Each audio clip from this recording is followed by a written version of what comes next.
The All-Star break couldn't have come at a better time. Welcome to A Fan Divided. I'm Holly Mandillo. The Red Sox could use a break. Lester's headed to the DL, Crawford and Buck are still on the mend, Yuke's been beamed in the back, arm, leg, you name it. And even Adrian Gonzalez needed a night off yesterday. We're a little banged up, and the offense has cooled off a bit. But after a red-hot May and June, I suppose that was inevitable. 9 games on the road in the National League certainly didn't help, though. Hey, there's a silver lining. Interleague play is over! Hooray! After all of our whining and complaining, Interleague didn't prove to be too costly for the Sox, loss-wise.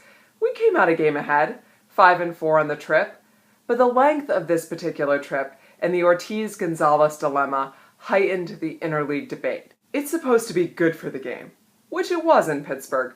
More fans than usual crowded into PNC Park for the chance to see their surging Pirates take on the Red Sox. It's supposed to produce interesting matchups, like the Cubs' return to Fenway.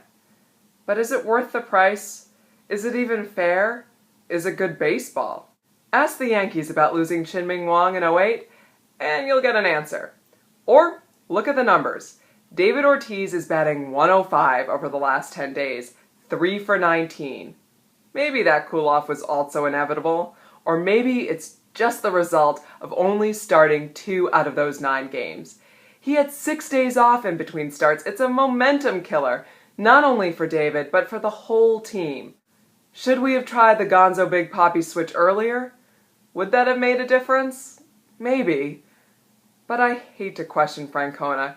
He's the guy in the field, he gets to make the calls. And if Gonzalez were to have gotten hurt in the outfield, you can't tell me we wouldn't have turned around and blamed him for putting him out there in the first place. It's not an easy position to be in for Terry, for any American League manager. To have to rework your entire team to play 9 out of 162 games, regardless if it's fair or not, which it's not, it also makes for some boring baseball, which goes against the whole point of Interleague in the first place. It should be good for the sport. It should be Cliff Lee against the best the Red Sox have to offer. It's time to change the rules. If the NL doesn't want to join us, that's fine.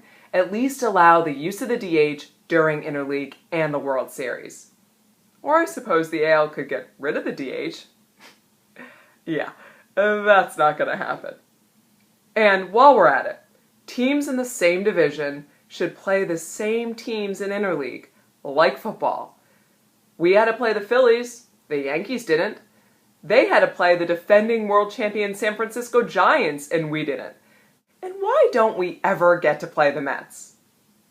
That's why Interleague play exists the way it does, because the world would come to an end if the Yankees and Mets didn't get to play each other every year in the Subway Series. But enough on that. It may never change, and we'll just have to continue to cope. And whine and complain. The real question becomes, if we're lucky enough to make it all the way to October, and heaven forbid the NL wins the All-Star game, what will be the plan then? We better have a better solution for keeping David in the lineup. But we have to make it there first. The good news is, we should return to almost full strength after the All-Star break. More on the All-Star game next time, when I'll also recap the first half of the season. Until then, I'm Holly Mandillo, and I am A Fan Divided.